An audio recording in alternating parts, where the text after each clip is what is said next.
Let's say your self-defense is punch defenses. Okay, so you're going to teach it, you're going to get on what? I don't know, 10 minutes, 15 minutes of it. Let's say you do that, I don't know, twice a month. Because you got all this other stuff you got to cover, right? So twice a month, you're going to teach them how to defend punches. So that's at the most 30 minutes. 12 times a year. So they're getting that 3 hours a year. 3 hours a year to learn how to stop somebody from caving your face in with punches. So now you've got to decide. Are you going to spend that time teaching them how to do this or teaching them this? For me, it's a no-brainer. It's easy. Because I know that in the amount, look, boxers spend hours a day doing this. And again, with big gloves on. And how many times do boxers get punched in the face? A lot. So now you add the level of stress that goes with a real violent encounter. The fact that you may be training this a dozen times in a year, even if it's 20 times in a year. You're with your wife and your kids, and you're walking through the parking lot, and all of a sudden something is coming at you, and you're going to rely on something like this or something like this. Sorry. I don't believe it. And the idea that, well, we want to treat it like knife. It's a cool thing to say. Sounds good. But you don't really do it. Look, watch sparring in most Krav Maga centers. It's kickboxing with nut shots. Most. 16-ounce gloves, shin guards, headgear. We're going to kickbox, and every now and then somebody's going to kick somebody else in the arm. Tell me how many times you see 360s and counters in your sparring. Tell me how many times you see inside defenses and counters in your sparring. Tell me how many times you see wrist control to cavaliers in their sparring. Because if what the mantra is matches the training, matches the application, that's what should happen all the time. It doesn't, ever. So at this level, foundation, level 1, our goal is to get people as ready as possible, as fast as possible. If I'm standing here and all of a sudden Brad throws something at me,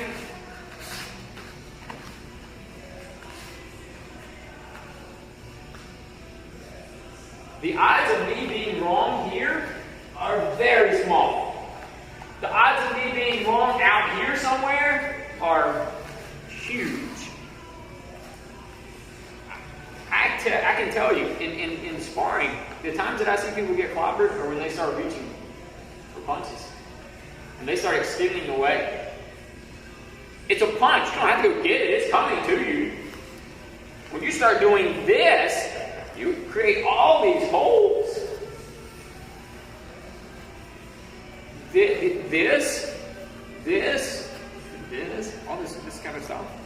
This is, for as much as Krav Maga wants to eschew traditional martial arts, it doesn't get, this is a high bar.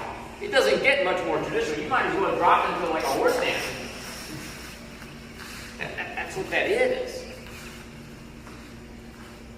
Well, if the guy has a knife, well, okay, if the guy has a knife, then you deal with the knife. Well, what if you don't know? Well, if you don't know, then you don't know.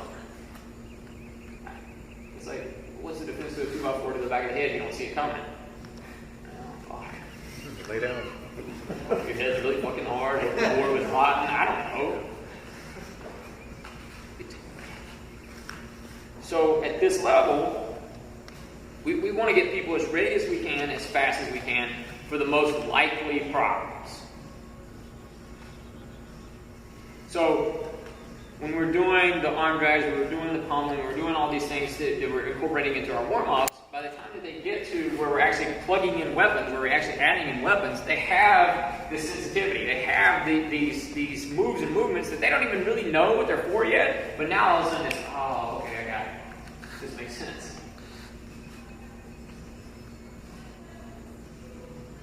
And if it's a knife, or if it's a stick, or if it's a gun, or whatever, you can say all you want. Well, look at the guy's chest, don't look at the knife, don't look at the hand. Listen, I'm telling you right now. You see something shiny in that hand coming at you, your eyes are going to go there. He pulls a gun on you, you'll probably be able to describe the serial number of the gun, and you can't tell the race of the dude holding it. Because why? You fixate on the weapon, the problem. Your eyes go to where the problem is. Under stress, you get tunnel vision. Your body's designed for your eyes to look at the problem. So the idea that if Brad's swinging a knife at me, that I'm going to stay here and do something like this, the problem's over here. So I'm going to go over there. I'm going to go get the problem. I'm going to deal with that. If he's punching, then I'm going to deal with that. He's punching me, okay, boom. I'm pretty covered. If he's hooking punches, if he's whipping punches, I don't have to move much.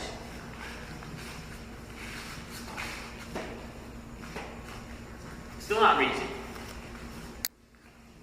Because as soon as I go from here to out here, look at all the space. Look at all the holes that can be filled with punches.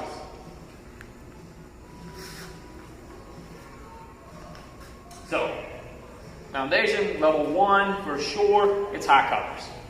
And they're going to spend a lot of time there in the hopes that they only have to deal with 1 or 2. You're going to start having them throw just open hand. You're going to isolate left. You're going to isolate right. Then you're going to isolate just single shots, left or right. Then you can give them a little bit more freedom to play with it a little bit. As they start to develop the visibility of how the body moves as punches are created. Then you can start putting in level changes and working to the body and all these things. And what you're going to find is, if Brad is trying to punch me in the body, well, if I recognize level changes, I have to change my level. He's going to change his level for one of about 3 reasons. He's going to change his level because he's going to try to punch me to the body. He's going to change his level because he's going to try to tackle me. Or he's going to change his level because he's going to try to fake one of those things. Well, it doesn't really matter to me which one he's doing. If he's trying to punch me and he changes his level, okay. If he's trying to tackle me and he changes his level, okay. If he's trying to fake one of those things, okay. Where I get in trouble is when I start doing this. Something goes on the low line, so I drop my hands. The knee touch drill that every Krav Maga center on the planet does, and 85% of them do wrong, it's all about recognizing level changes. If I can recognize Brad changing his level, then I can mirror that level change. Unfortunately, what it devolves into is something that looks like this. Where you're just bent over and you're just trying to touch the other thing. There's no value in that. You might as well have them do jumping jacks. I'd rather they do jumping jacks. Because with jumping jacks, at least they're not developing bad habits. I don't think they're going to be in a fight and all of a sudden start going. If they do, you can't help that dude anyway. I mean, I have been working on this with Amber, but she's a little slow, so we'll get there.